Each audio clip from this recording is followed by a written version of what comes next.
We have family members who talk to authorities and say, my loved one is at serious risk of harm to themselves or others, or I have just been assaulted by my loved one. And they can end up being formed and taken to the hospital to be evaluated.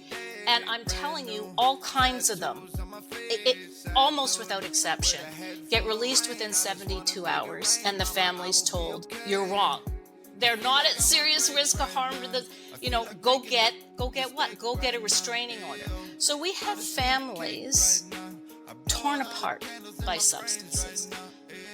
Hey guys, so that was just a bit from Angie Hamilton, our guest from FAR today, that's Families for Addiction Recovery. In this episode, we covered a lot of things, and going back to what is unfortunately a debate between harm reduction and abstinence and all the things in between. I think Ange just does a really good job of articulating things. Maybe that's the retired lawyer in her coming out, but she's a really great guest to have on. I'm really proud to be partnered up with FAR.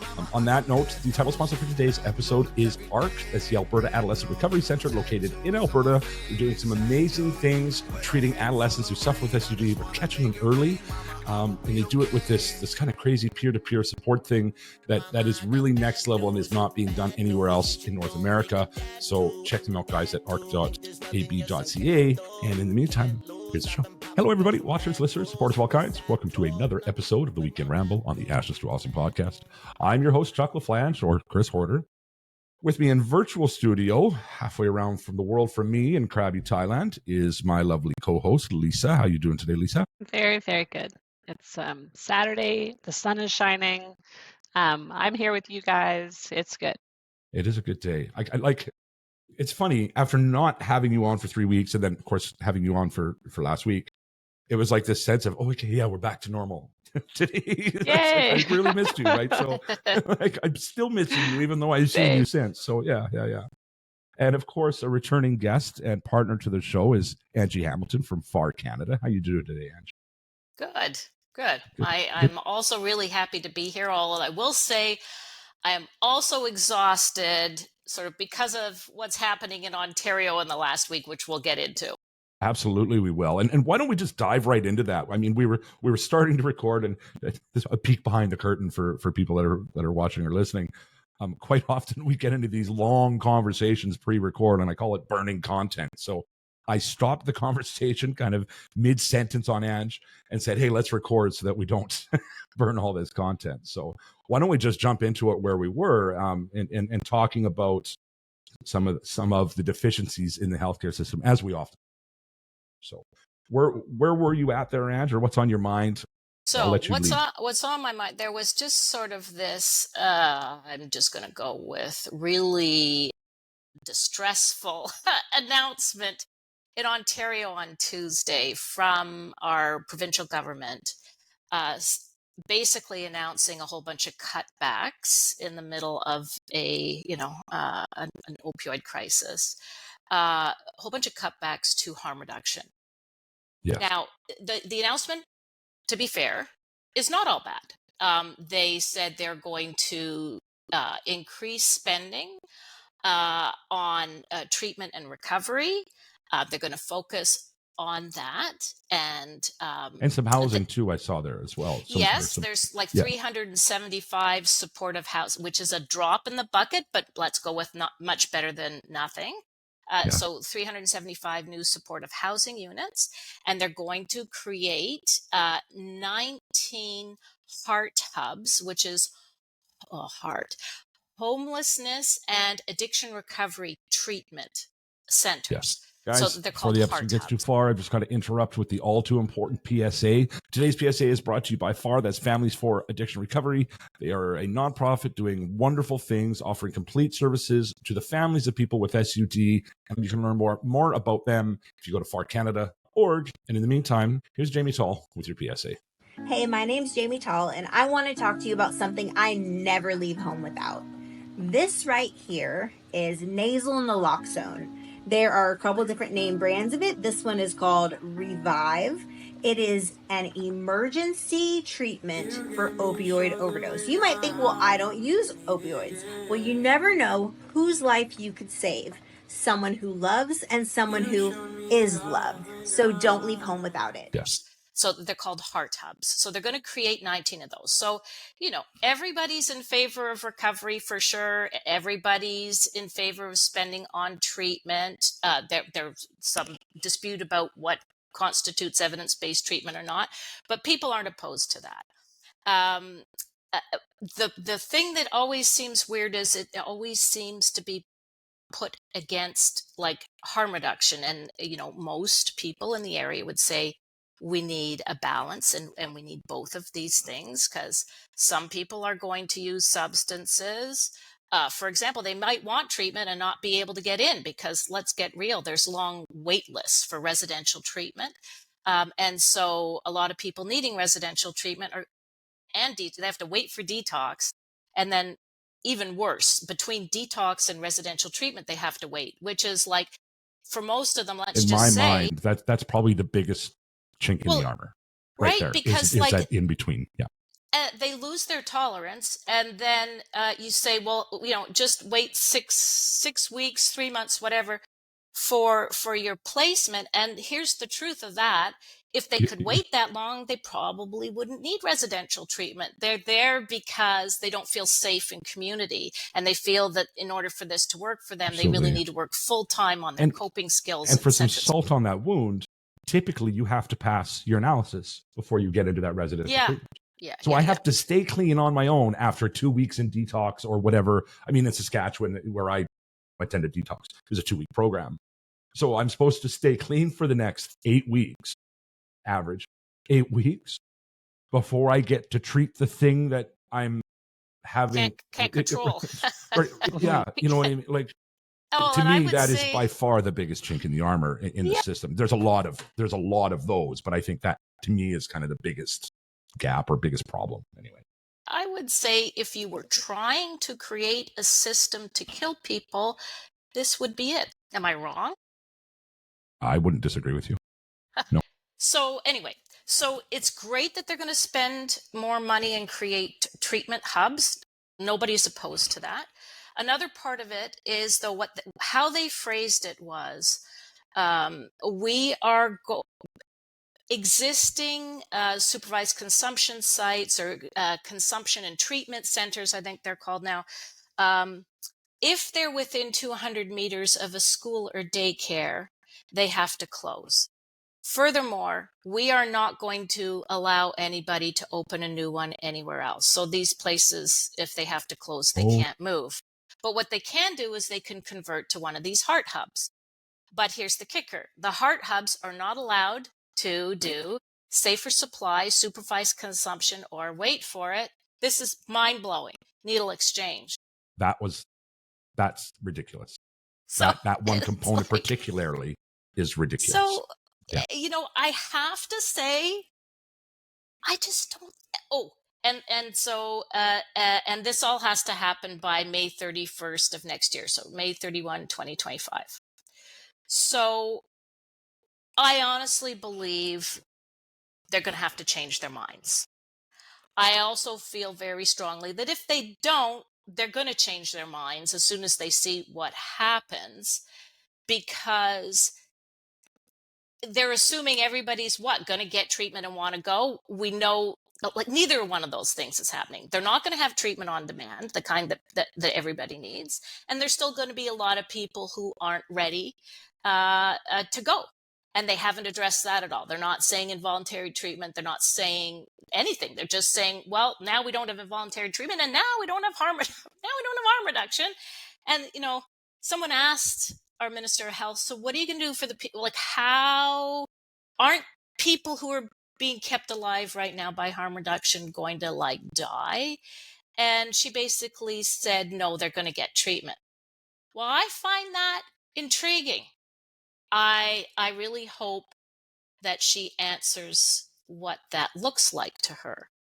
Because to me, and a month ago she said no to involuntary treatment. When she was asked this time, she said something like, all options are on the table. So that was kind of interesting. But even as someone who believes in that involuntary treatment has a place for some people some of the time, I do believe there are quite a few people who will be able to stay safe with harm reduction until they're ready. It is very unique to the individual. I also believe there's lots of people who harm reduction is not going to save, and that's why we need involuntary treatment. So it's just, we just swing. We swing. The other thing, the other thing So that's crazy. reactionary too, right? It's Yeah, and you know what somebody pointed out was like, well, all of these places have been set up since 2017. Who made the rules about where they could go? Well, the Ontario government. So they're backtracking on the rules they provided for where these places could go. You know, their existing rules are you could be within 200 meters of these places, you know?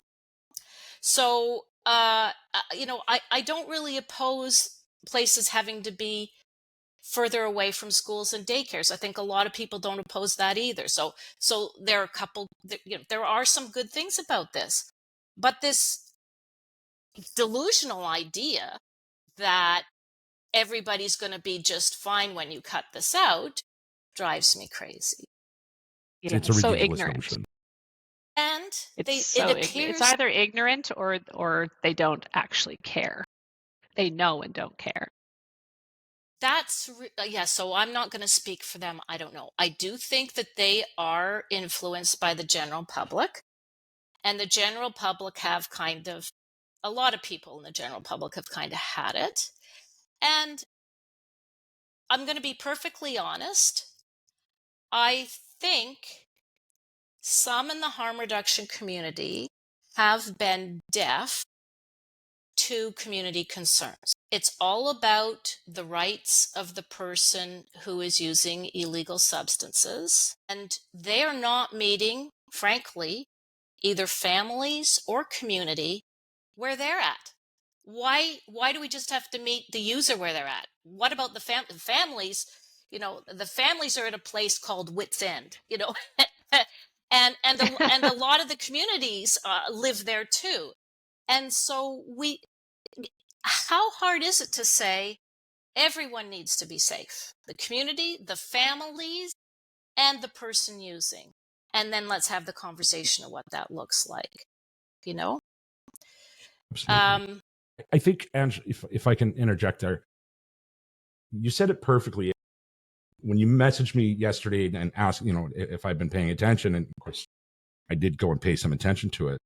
My first thought, and you articulated it so well, was that families and communities have a right to be safe and to feel safe. So even if there's evidence to say that when these safe injection supervised consumption sites, go into a community that you're actually reducing some risk, I think that it's, even if a family just gets to feel safer, you know, and even if the evidence doesn't back that up 100% that they are safer, even if a family just gets to feel safer, these are the people that are paying the bill as well for all of this. It's the government does not pay for things. Communities do, like taxpayers do. And I think if mom wants to feel safe in her community, walking her child around, or when her kid's going to school, she has every right to feel that. Right. And I think you said it so well, we've lost track of that with the rights of the people that are using, and it's unfortunate. It is.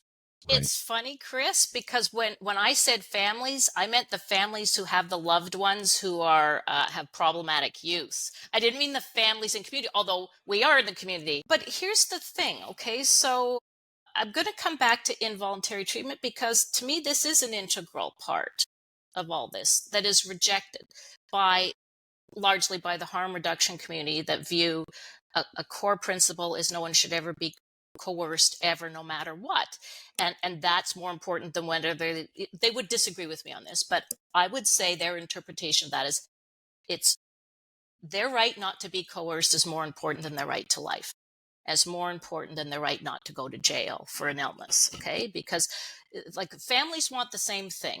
We don't want our loved ones to die or go to jail. And I know harm reduction, they don't want people to die or go to jail, but we have very different opinions sometimes of how we make sure that happens. And I would say families would say if they're at serious risk, like the Mental Health Act, if they're at serious risk of harm to themselves or others due to untreated addiction and they don't want help, then we need to intervene, just like we do with every other mental illness.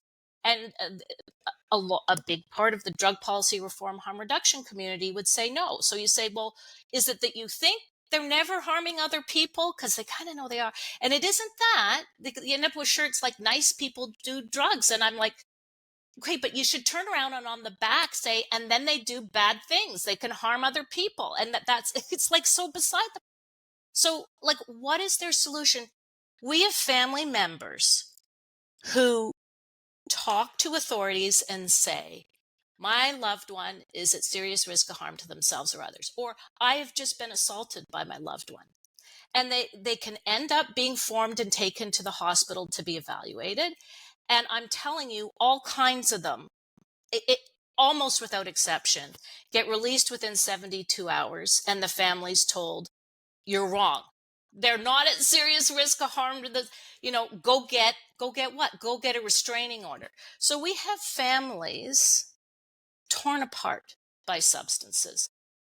They don't want to have a restraining order against their loved one. In fact, many of them would like their loved one to live under their roof. We are the original housing first. We're the original first responders. We're the original case managers. And no one is listening to us when we say they're at serious risk of harm to themselves or others due to untreated addiction. And they must be detained and treated for their own safety and other people's safety. We are routinely ignored. Psychiatrists do not call to get the facts. They do call sometimes to say, well, they're on their way home, because here they come and we haven't helped them. This is literally what is happening. And so the families go, and then families are stigmatized for saying this. It's like stigma only happens because of other people's perceptions. No, if someone's harming someone else, if a loving mother had to take a restraining order against her kid because he broke her nose, she's not supposed to say anything because it might stigmatize her son. How about the fact that he broke her nose stigmatizes him? And she doesn't want that. She doesn't want that stigma. She wants to intervene before that happens. And we're told no. So then they go out and they harm themselves. They could end up with, a permanent brain injury and in a long-term care home. Who does that benefit? Or they harm somebody else and then they're in jail, or we just ignore it, more likely, because they can't be held accountable. Like, you can't suck and blow at the same time. You can't say it's okay for them to break laws and harm other people because they're sick, because they shouldn't be punished for this. The whole thing that treatment is punishment, it could be, you could really just, you could make it like that, but that's not what families are advocating for. That's not what we want. We want compassionate, evidence-based treatment. And that could include OAT. No one's saying it has to be like horrific withdrawal. Nobody wants that, and so part of me, there are a lot of parents who will look at these restrictions on harm reduction and say, doesn't affect me. Why? Because their loved one, let's start with this, their loved one smokes and doesn't inject. And there's like very, very, very few inhalation sites. So it doesn't make a difference. It's almost negligible to even talk about inhalation sites. There's so few of them, right? I think, yeah. And I can tell you, there are a ton of parents who will tell you their children would never use a harm reduction site. What I know for a fact is a lot of the people who are not seeking treatment and need it are the same people who are unwilling or incapable of practicing harm reduction. So this idea that we have harm reduction to keep them safe until they're ready is BS for some people. For some people, I believe it's true. It comes down to the individual. So we need the harm reduction. We need involuntary treatment. And the biggest thing we need is compassionate evidence-based treatment on demand. And I'm telling you right now, we got not enough of any of those things. True story. True story. Lisa, was it Devin? We recorded an episode with a harm reduction advocate that used to partner with us on the show. Talk about her, and Devin, and it was an amazing episode, really.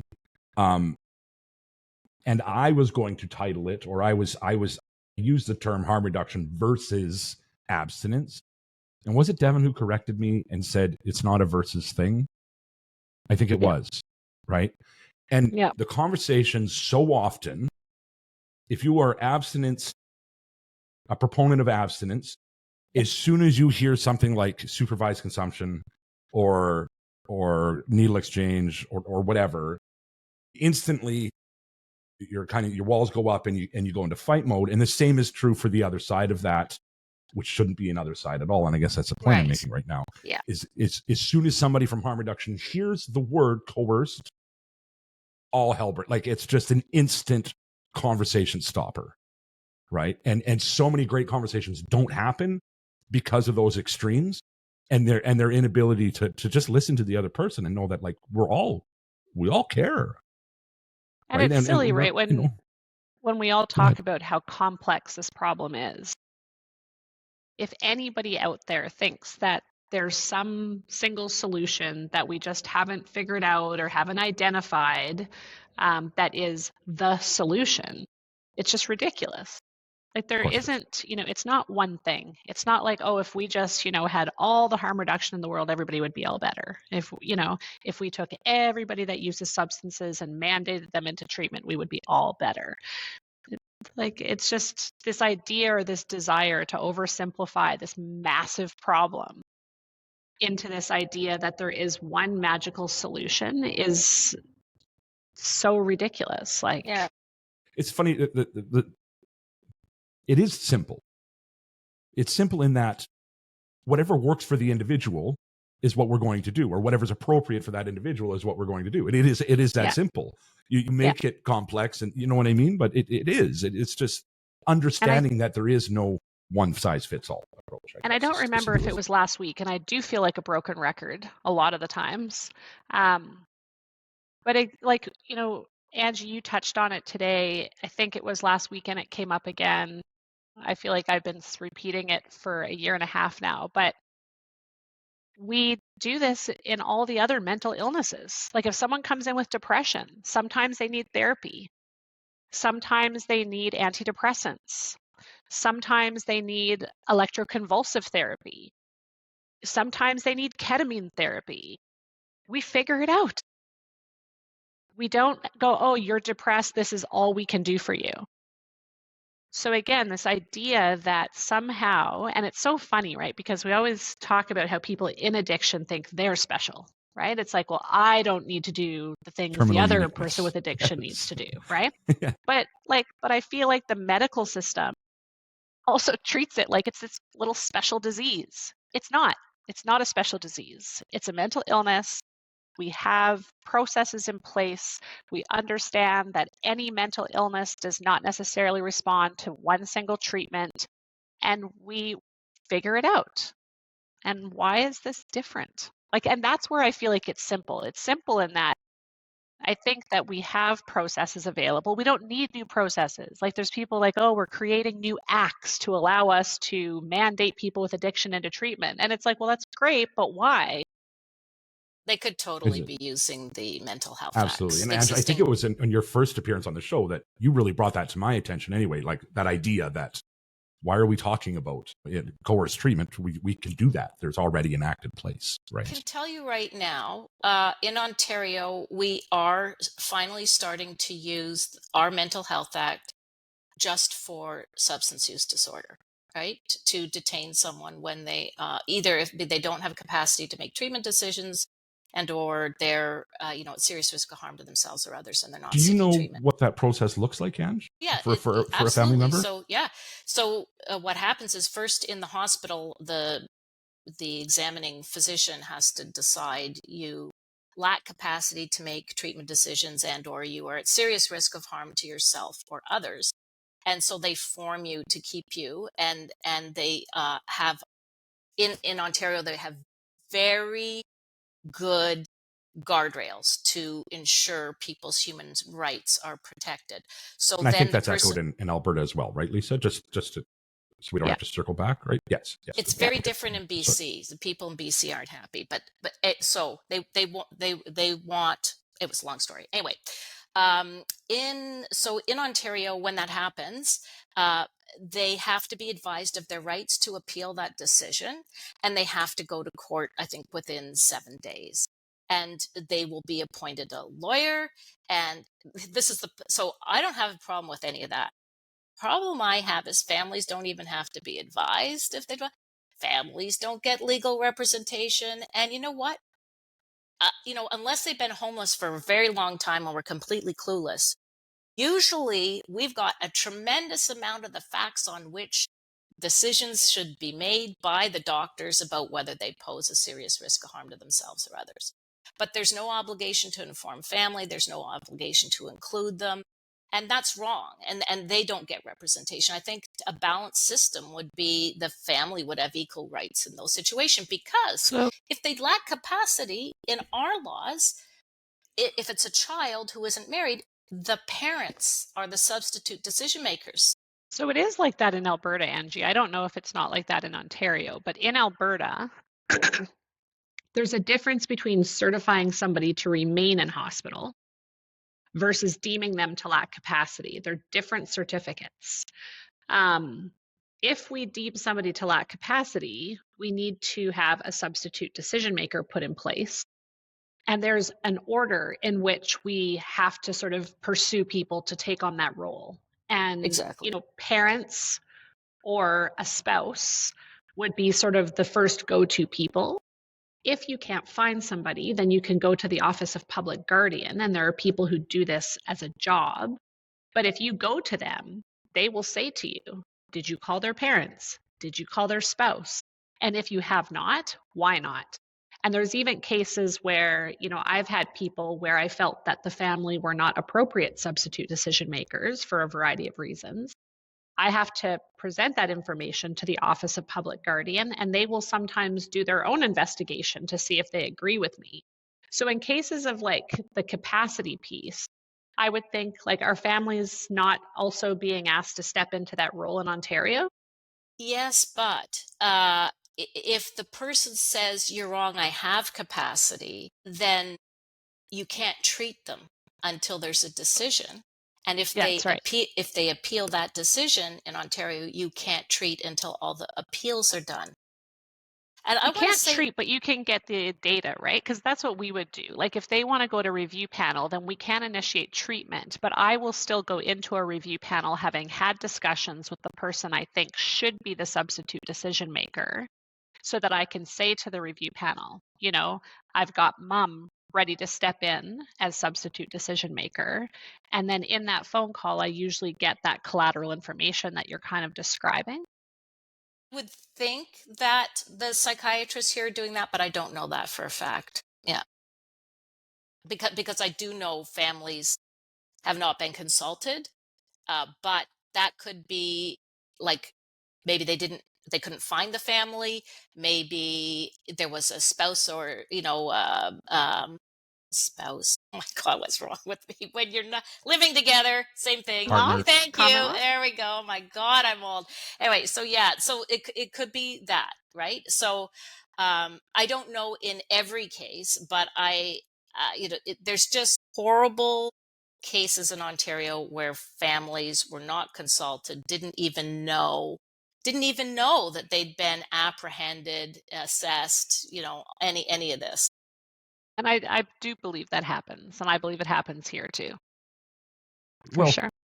there was a case shortly after I got to Thailand that we were kind of close to, Lisa. At least you were by you were being looped into it. You weren't actually attached to it, but my friend my friend's niece, I should say, who was found in a car, had soiled herself. She was, cold. It was a really bad situation. She'd also by that point, no, she hadn't. Her family hadn't tried to section her, but she was brought to the emergency room. Her family was told, go home. We've got her. She's safe. Come back in the morning and we can talk about the process to keep her here. 5 hours later, she's gone. Family doesn't find out. 48 hours later, the family, after calling every ER in town, including that one, not being able to find their daughter or her niece, I should say, and then eventually circling back to the original ER and finding out that, yes, she had been there and she'd been released 5 hours after the fact. If you can imagine. That's anecdotal and it's a one-off situation, but I don't think it's that uncommon, right? From my understanding. It is not uncommon. So I could give you an example of one of our members. This was years ago, but would it happen today? Absolutely. When her child was still a minor, so 17, and he couldn't live at home because it wasn't safe, but he was he I think was living with his grandparents, but not with the family, and he would disappear for periods of time. The family, they found out he had actually been to the hospital. I'm going to blow this because I haven't looked at it, but probably 8 to 10 times within a 18-month period. And the reason the family found out in most cases was because their child's address was the parent's home. And in Ontario, if you go to the hospital in an ambulance, you get a bill for $45. So this is how they found out their minor child had OD'd 3 times in 1 week, because the next week they got the 3 $45 ambulance bills. So, privacy is really important unless the hospital's not getting paid for the ambulance, and then privacy's gone, right? This is exactly, and they did get, in all that period of time, they got 1 call when they were out of the country from an ER that said, your son is here. We're concerned he's not going to make it. This is a minor. And they're like, please keep him. What do you think a parent's going to say?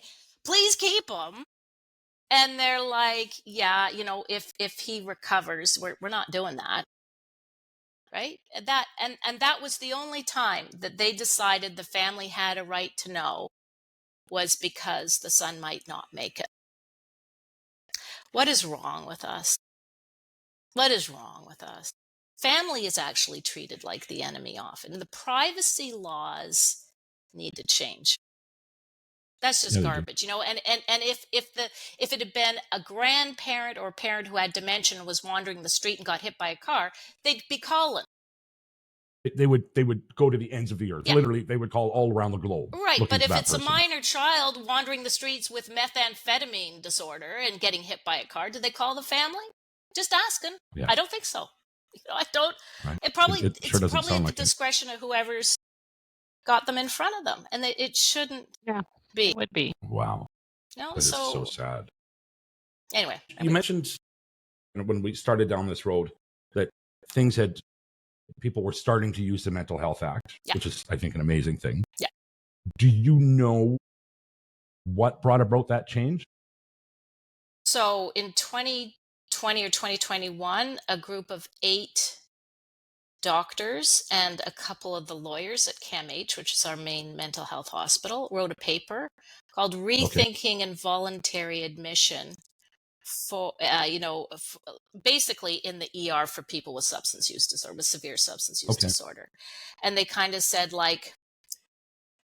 it's mind-blowing for me because my background is law, and it's like, how is the penny dropping just now? That said, I'm just delighted they did this. The article basically said is, hey, we never think of applying the Mental Health Act to detain somebody, even with a severe substance use disorder, but maybe we should. Let's look at the criteria. Are they at serious risk of harm to themselves? Or, oh, hell yeah. Yeah, they could die. They're probably, we let them go, they're probably going to die. So they looked at the requirements and said, of course they're meeting these requirements. Is it a mental disorder? Yes, it's very clear under our laws. It is crystal clear under Ontario law that substance use disorder is a mental disorder for purposes of the Mental Health Act.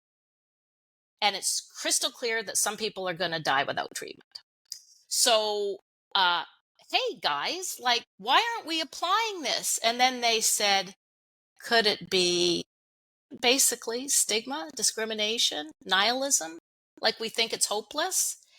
And so they said, hey guys, we need to start to look at this. And then people started to make the case and to give, I would say, comfort to people who get really uncomfortable with this in the context of opioids, which are so potent, and losing tolerance and being back out. There's a case where they looked at this, and it was so limited. The guy had a community ACT team, but they were going to release him like on a Friday afternoon, and the community ACT team wasn't going to be able to help him till Monday morning because that's when they start work.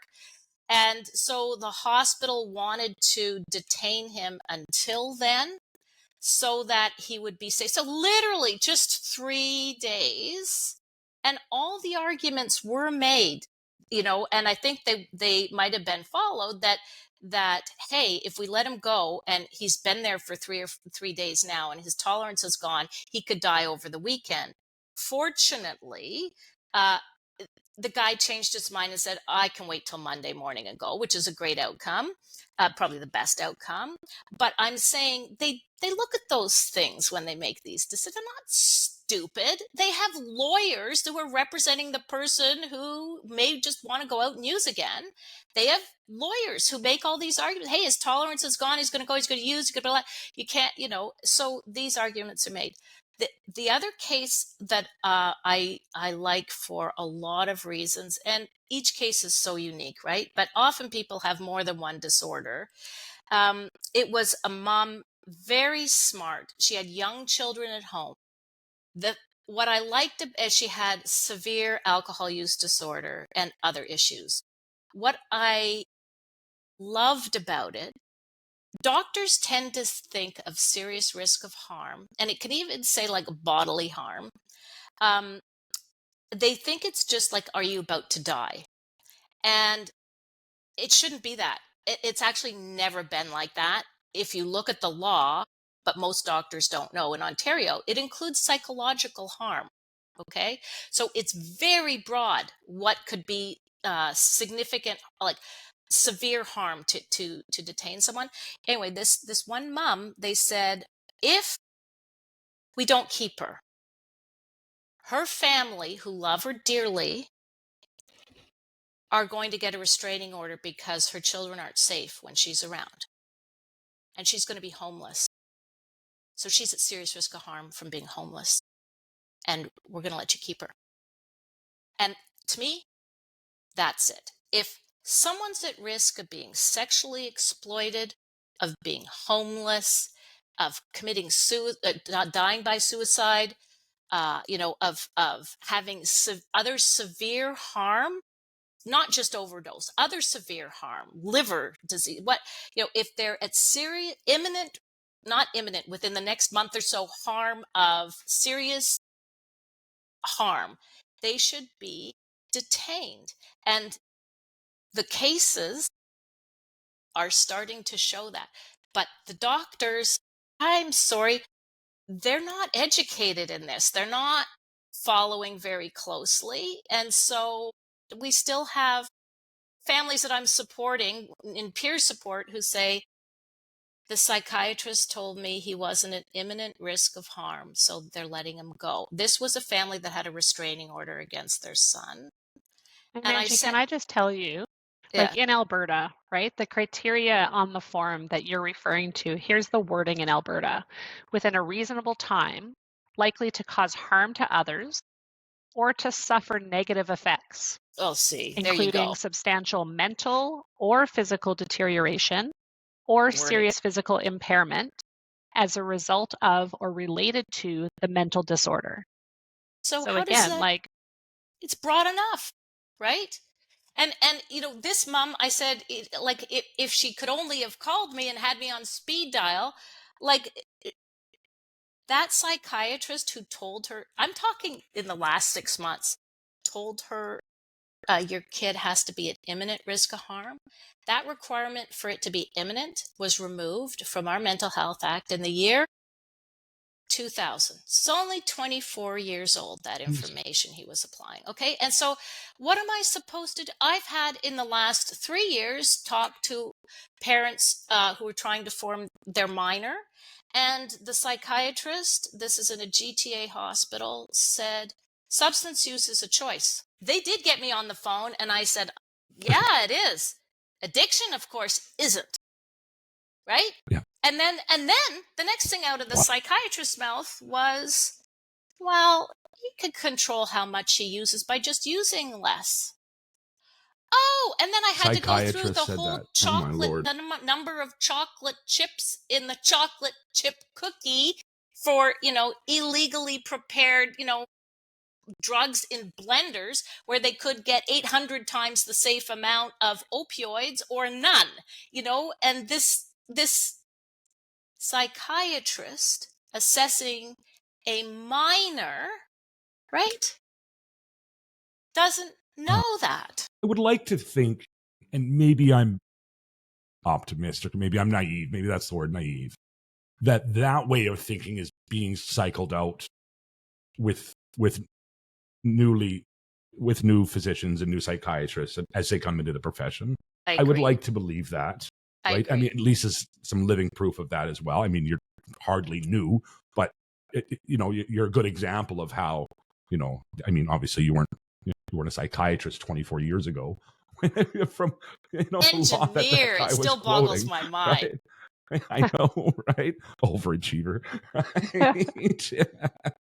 Question for Lisa, though, and that is what are you seeing? Because it still boggles I'm delighted that Alberta is looking at the issue of involuntary treatment.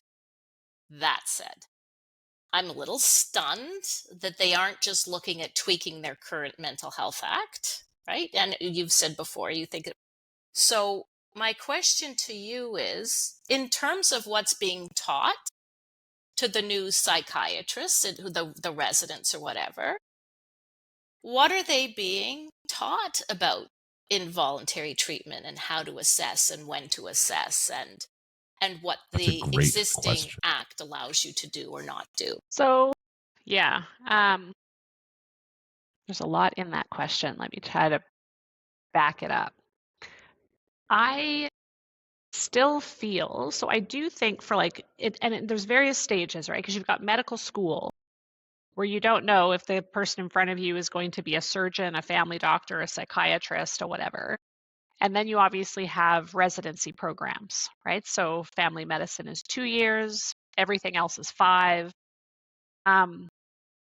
And I'm not involved in the medical school a whole lot. I do some small groups and stuff, but more with the psychiatry residents is probably where I would see more. I do think that it is being taught that this is a disease. Where I feel like the problem lies, though, is that people have so much stigma and biases that have been threaded into their belief system from the time they were kids that they're not even aware of, that I still feel that as much as people are told these things or are taught these things, I still think that we have a long way to go. In terms of things like mandating, it's tricky. I just had a final year medical student with me for a month, and one of the comments he had was that the interesting thing as a learner is they're on different rotations every 1 to 3 to 6 months, depending on their stage of training. And he pointed out, there's a lot of subjectivity to this stuff. It's like I am definitely more aggressive in my approach and more paternalistic in my approach to working with people. And you can have psychiatrists in the same hospital on the same unit who would do things completely differently. And so as learners, I think the challenge is that they are going to be exposed to that. And so much of how I think people themselves tend to practice medicine, again, is influenced by all of those subtle, ingrained biases that they have that they're not even aware of. So it's a huge struggle. If I You know, I and still I think, think if I can speak to that, Lisa, real quickly, just for a second, and maybe this is completely off my rocker, but as you're saying that, what comes to my mind is most of the people that you would see at the University of Calgary or University of whatever in medical school don't come from a background even like yours, right? Like most of those people have lived a more sheltered life than, say, me, right? Than in the way that I grew up and the, things that I participated in as a teenager, most certainly. So I think it a fair-ish assumption to say that most of those people are going to have those biases kind of ingrained into them, right? Had your brother not gone on the journey he had, who knows what your biases would have been? And you've spoken yourself to some of the stigmas that you've overcome over the years, or that you've kind of reformed in your mind due to your brother's struggle, right? So I think you can't even blame anybody for it, just because it is what it is, right? These people aren't growing up like that. Angie, right? this is it goes back to this thing that I think about at least once a week. This thought comes into my head is, how do I impart to a learner things that I know today because I have a brother who has suffered incredibly with this vicious disease? To me, addiction is one of the most vicious diseases on this planet right now. And I don't know that I have the answer. It's when you've got, and again, I'm stereotyping, not everybody falls in this situation, but there's a lot of medical students who have mom and dad are both physicians, who have grown up very privileged. And again, privilege doesn't protect you from addiction, right? We see plenty of privileged people who suffer with addiction. But yeah, a lot of them have grown up very comfortably financially, being able to grow up doing activities and sports and going to good schools, and, have been somewhat protected from, Vancouver's downtown east side. They're not living that day in and day out. And it's really difficult to figure out how to make people believe that that person in the emergency department who is unkept and dirty and homeless and hungry and thin and high and picked apart because they feel like their skin is infested with bugs, that could be you. How do you convince somebody of that? Well, at the rate we're going, I think everybody's going to know someone, because we're not intervening and we don't have treatment on demand. So that's happening, right? How many people really don't love someone struggling with addiction, and it's this, so much importance placed on whether the drug is legal or illegal, and it's completely irrelevant. Your body does not know the difference, right? It's your body. Either you're going to have a problem or you're not, based on, your genetic makeup, your environment, your personality traits. But one of the thing you're really talking about, addressing stigma.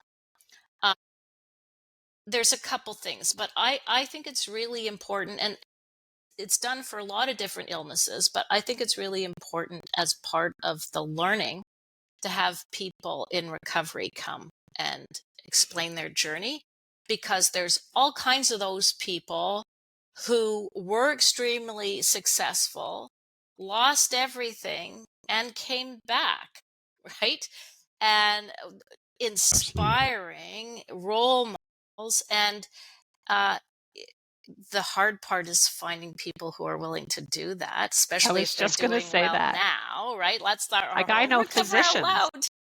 Yeah, I know physicians who shared with me that they were in recovery because, again, of my interest, and I would share about my life and it would just kind of come up. But I know a lot of people that, for example, in my department alone, who know those people very well and have no idea that they're in recovery. Yeah. Well, and that too, that's a result of stigma as well. Really, right? It's the whole idea of anonymous programs. Yeah. Kind of bothers me. Me too. It lends to it, right? Me too. Right? It really does. Because no, you look at Nicole Obligovich, At least she hasn't been on with us. She will eventually. You could relate to her. She was a lawyer. She was a Crown prosecutor in BC, fell hard into addiction, and is now like on the streets, all of it, all the terrible things that happened to her. She's been on the show and is now the executive director for the Elizabeth Fry Society. Lovely. In Saskatchewan. Lovely. Right. So a great example of somebody who hyper successful, not so much, went to the bottom and then has come back up to the top. And without thinking too hard, I give you a dozen of those people right now. Right. Just because of what I do and being exposed to so many of these amazing recovery content creators. Right. So there's people out there that are more than willing to share how that happens in a learning environment. I don't know, right? And if that's even a possibility, but And I think another thing is that I do believe that the idea of addiction as a disease is something that is taught pretty openly, but I don't think there's a lot of teaching around what we know about brain activity in the actively addicted brain and how that therefore ties into things like capacity. Which I don't get, because like when I start talking about capacity, I point to all the things psychiatrists say. Like the first thing is like addiction affects your executive functioning, right? And it's really super bad for adolescents whose brains aren't fully developed, right? But it seems like between that, they don't do anything with it in terms of assessing capacity. Like, I don't know if I told you, Lisa, I got to send this to you. There's a really interesting research piece by CAMH. They just published, and they looked in Ontario. So in Ontario, I told you there's a consent and capacity review board, right? When you say you haven't got capacity. So they look only about 10% of those cases are reported a year. So we don't know what happens in those other 90. You can't do any research. But they started reporting in 2003. They looked at all of the cases from 2003 to 2020. There's like over 10,000 of them. And they did a search for addiction terms and addiction medications. And long story short, there were only a handful of cases where people with addiction, where they assessed whether they had capacity or not to make treatment decisions. Okay. Now that is what families have known for years, but thank you, CAMH, for putting that there. And they got their limitations of, we shouldn't assume this, and they're all right about that. But I'm sorry, that speaks volumes about what we're doing. Like, we are not assessing capacity. And so that's a physician issue, right? And I think, the struggle is that when you think about the patient people are pretty quick to pull capacity. Think about somebody who's actively psychotic, who will sit there and tell you that we live on planet Venus and the aliens made their breakfast, and you're looking at this person going, okay, this person does not have capacity. Like, they don't know where they are, who they are, what species they are, like, kind of obvious. The struggle with people who have addiction is that when they come out of a state of intoxication or withdrawal, they can have a fairly reasonable, organized conversation with you. But again, like with capacity, it's, can they understand information? So I think somebody who has addiction, who has a normal IQ, can understand information. We can say to them, addiction is dangerous. Addiction is hurting your brain. And they can sit there and say, yeah, okay, I know, or I believe you, or whatever. The problem comes when the other element of capacity, do they appreciate how this pertains to them? Now, again, somebody with addiction, which is different than somebody who's actively psychotic, they can tell you that, that they understand these risks verbally. But when you look at their behavior tells you that they do not appreciate these risks. Everything they do, two very different things, right? Exactly. And so again, that's where I think we need to take that step, is I think that yes, capacity is capacity is capacity, But what you look for when you're doing a capacity assessment in somebody who has psychosis is going to be different than what you're looking for when you're assessing capacity in somebody with a normal IQ and active addiction. And what they say and what they do can show you a very different picture. And there's plenty of times when I have patients tell me something, and when I have evidence through police reports or family collateral or whatever that tells me the opposite, then I will go into a review panel and say, I know they're telling you this, but listen to all this evidence. And it's the same thing with addiction. Like, because somebody can organize their words into a fluent sentence does not mean they have capacity. Exactly. But that's what's happening. Yeah, It's like, oh, they can speak in normal fluent sentences, so they get it. And it's like their behavior tells you they don't get it, that they are not able to apply the information you've given them to their decision making because Yeah. they lack capacity. Yeah. And from the family perspective, it's like I wish I think they just think so when people are really not functional, okay, they have to, it's terrible because they have to get their substance, and it costs money. So they may very well be stealing, trafficking, that kind of thing, right? In order to, Prostituting. right. I was looking for something where there's harm to others, and that's harm to self, I would say. So, but that's why I was making that distinction. But harm to self for sure. The families would sit there and say they do not want to go to jail, and they do not want to die, and their lifestyle is such that it's going to be one or the other. It's just clear, right? Because they're involved in crimes that harm others. And they're killing themselves, and it would appear that the response from the medical community is, well, they're just ambivalent, and that's okay. It's this thing that I do believe psychiatrists have been taught. Suicidal ideation is you want to kill yourself, you're trying to do it, and you got a plan, and those are the people we're going to hold. So if you say, yeah, I understand I could go to jail or I could die, and that's fine with me, they go, oh, it's fine with them. Okay, see ya. And the family's going, So what healthy person makes that decision? What? Like what healthy person says that? Right? So right? It's that's offensive to me, and it's part of the problem. And I think that psychiatrists raised in whatever you want to say, privileged households or whatever, if they're coming from that background, they think, oh, this is a drug trafficker, this is someone involved in theft and whatever, this is the lifestyle they choose, they're bad people. And it's like, and the apple doesn't fall far from the tree, so they must have been raised this way, this is in their DNA. And it's no, they're not well, and that's why all these things are happening. And that's why the part of AA that I can really relate to, like Al-Anon, I should say, is that thing where they have children and parents say there's your loved one and your loved one on substances. You love your loved one, hate the disease. You separate the two.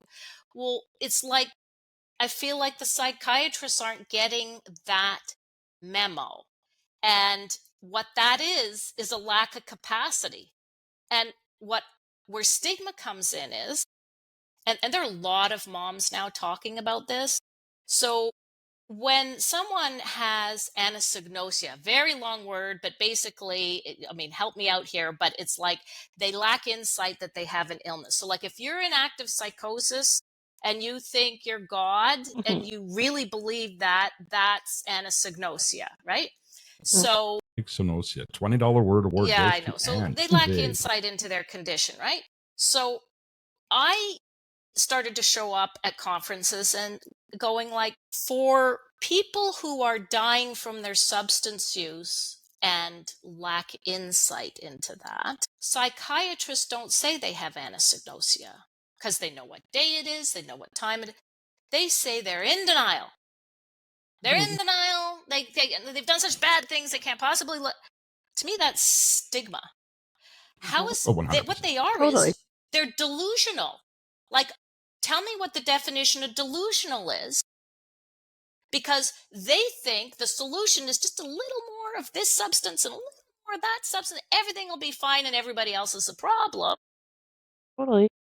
And so why are we calling that denial? That's all of a sudden, yes, that guy just hasn't got his shit together. No, that's part of the illness. And they don't even make the distinction when they're minors. That to me is where it gets close to, I'm just going to say it. Like, there was a case, and I don't have all the details, I'm going to put that out there. But there was a case several years ago where a 12-year-old overdosed in BC, and it was her fourth overdose and she died. Apparently, she refused treatment the first 3 times. Now, I'm going to go with, I don't know if she actually made it to the hospital all 4 times, but I'm going to assume she got there once or twice before. And it means some doctors said, this kid's got capacity to make treatment decisions. They don't want help. That's what matters. To me, that child, like, so many people are getting sacrificed on the altar of readiness. We have decided that is the most important thing. There's nothing, it's that, like, the stages of change. If they aren't ready, just, roll back up the carpet and wait. You have to wait. And when you do that with a 12-year-old, okay, when I'm reading psychiatrists telling me the effect of drugs and addiction on the brain, especially of an adolescent, and then somehow they're not picking up that a 12-year-old lacks capacity when they're saying, I'm totally good, I don't need help, it's my 4th fentanyl overdose, I've got this. That to me is child abuse. I'm just going out there, okay? If there's treatment available for a terminal illness and a parent doesn't provide it, that's child abuse, child neglect. They're going to take our kid. How is it okay if the medical profession does it? How is it okay if the government could provide that treatment? They're just not providing the resources to provide that treatment. Shots fired. And I mean, we are getting to the top of the hour. I feel compelled to mention the episodes, and specifically the last episode that we recorded with AARC last weekend, or I guess by the time this airs, 2 weekends ago. Check it out. So their head clinician, Donnie Serink, came on and discussed the mandated treatment component of the program that they got going on at AARC. I saw it. It was great. You did watch that? I did. Whenever AARC comes on, I watch. What an amazing episode, right? Oh, absolutely amazing. Yeah, it was. So much of what we've discussed in this episode is covered in that, right? As far as the youth goes. I mean, I wish that we could apply these existing laws, as you both very clearly said, and multiple times in multiple episodes, to people that need it now. But I think the best place to start is with the youth. Yeah, of course. For so many reasons, because of all the suffering that can be avoided for the years to come, for the next generation, for all of those things. It seems absurd that one would even have to state the benefits of mandating a youth into treatment. I think it's the low-hanging fruit, because it's pretty clear at law. We have a duty to protect minors. It's why we've got, the hypocrisy of saying it is illegal to sell them a joint. It is illegal to sell them a light beer. But hey, if they're addicted to fentanyl, sell them a lighter, literally. If they're addicted to fentanyl and they want to be, well, it's their right. The most important thing is not intervening until they're ready. Ridiculous. Even if they die, even if they're criminalized. Hypocrisy. Pathetic. 100% it is, right? 100%. So I feel like I'm watching, like when Angie, when you speak, like I just feel like I'm like sitting there, like jaw on the floor. I just like I don't even need to speak. I'm happy to just listen. You say things so well and so eloquently, and yeah, it's just awesome. Sometimes I think it's mental illness on my part. I'm just like I am obsessed with it because of our family's experience and the experience of the parents I am continuing to provide peer support to, all of whom I think are awesome parents. They all have regrets and guilt and shame of things they could have done better. What parent doesn't? But they tend to think everything's their fault. And if they just, and it's like there's two things you can't control. You can't control your loved one, and you can't control the outcome. And like, your work is learning how to accept that, because peace comes with that, in the sense that anxiety is trying to control what you can't control. And so many of them have these stories where they really are just waiting for their kids to die, whether they're minors or adults. They're usually adults, right? And they can be, their adults can be in their 30s. So the parents are getting to be senior citizens. They have they've done their best their entire lives. They have never received the support they need from our society. And, like I said before, now we've got librarians suffering abuse because the homeless are in there, and we've got long-term care workers suffering abuse because they've opened up some spaces to people who aren't being treated and have serious addiction, mental health issues. And so many families have gone before them and asked for help, and were told, no, you have two options. You kick them out of the house and they're homeless. And the parents going, but I know housing first. They're not going to get better if they're on the street. Housing first. You get to kick them out, or you keep them in your home. Or if you're lucky, if you have money, you could maybe provide them a home. But if they're at serious risk to harm themselves or others, they usually can't keep them in their home. And if they have money to provide them an apartment, they get kicked out of there. So basically, they have the option of kicking them out of the home or suffering abuse in the home. And so those homeless people who end up being problematic to society were often first problematic to their families, who said, we have to help them now because bad things are going to happen, and they've been ignored. Ladies, we could do this for a long time.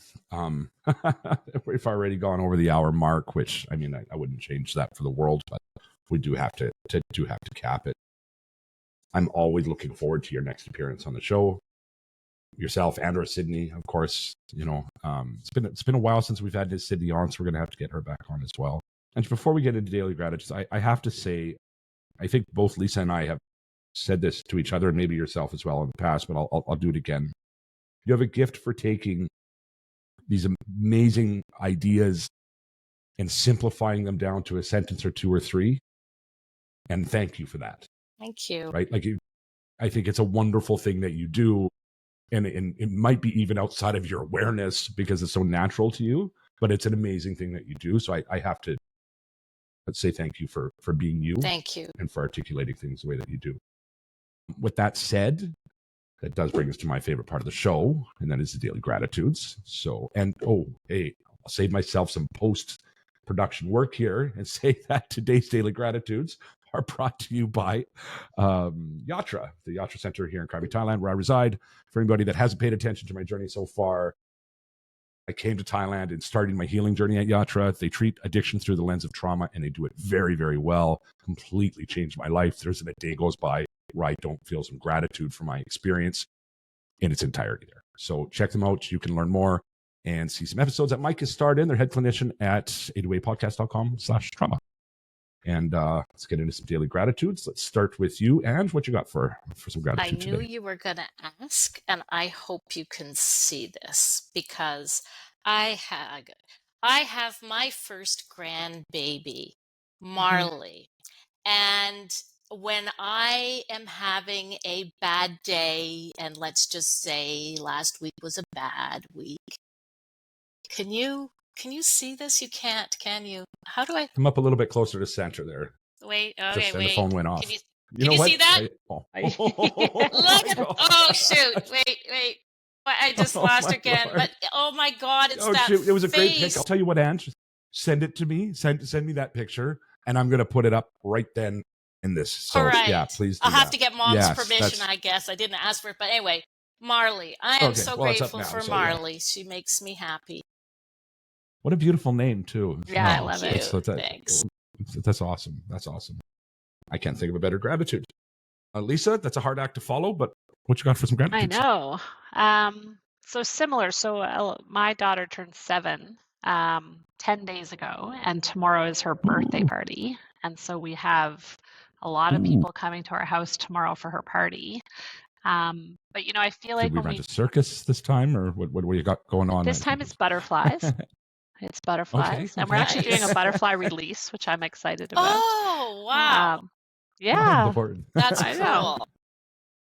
But I think doing episodes like this and hearing, it's part of what we do. It's part of my own journey, my own life. But just being able to pause and appreciate.